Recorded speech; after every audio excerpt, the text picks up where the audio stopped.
உங்களுடைய இருதயம் ஒருவேளை ரொம்ப சோர்ந்து போய் வந்திருக்கலாம்.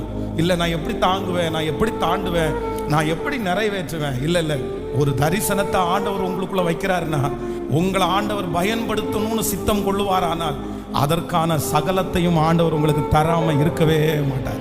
எத்தனை பேரை ஆமோதிக்கிறீங்க?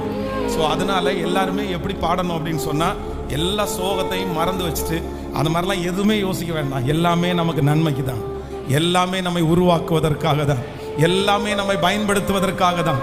இந்த நாள் சந்தோஷமா இருக்க வேண்டிய நாள். வேதம் சொல்லுகிறது, விசாரப்பட வேண்டாம், கர்த்தருக்குள் மகிழ்ச்சியா இருப்பதே உங்கள் பலன். நீங்க பாட்டுக்கு கைத்தட்டி சந்தோஷமா பாடுங்க. நீங்க பாட்டுக்கு மனசுல எதையுமே வச்சுக்காம பரவாயில்ல ஆண்டவரே சொல்லுங்க பார்க்கலாம். அதற்குரிய பலன் இந்த ஆராதனை முடிக்கிறதுக்குள்ளே உங்களுக்கு கர்த்தர் தருவார். உங்களுடைய இருதயம் ஒருவேளை ரொம்ப சோர்ந்து போய் வந்திருக்கலாம். இல்லை நான் எப்படி தாங்குவேன், நான் எப்படி தாண்டுவேன், நான் எப்படி நிறைவேற்றுவேன். இல்லை ஒரு தரிசனத்தை ஆண்டவர் உங்களுக்குள்ள வைக்கிறாருன்னா உங்களை ஆண்டவர் பயன்படுத்தணும்னு சித்தம் கொள்ளுவாரானால் அதற்கான சகலத்தையும் ஆண்டவர் உங்களுக்கு தராம இருக்கவே மாட்டார். எத்தனை பேரை ஆமோதிக்கிறீங்க?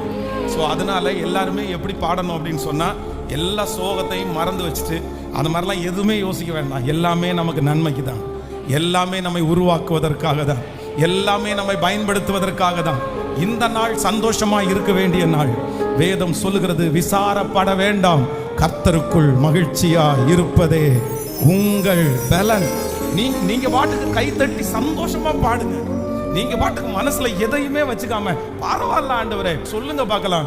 அதற்குரிய பலன் இந்த ஆராதனை முடிக்கிறதுக்குள்ளே உங்களுக்கு கர்த்தர் தருவார்.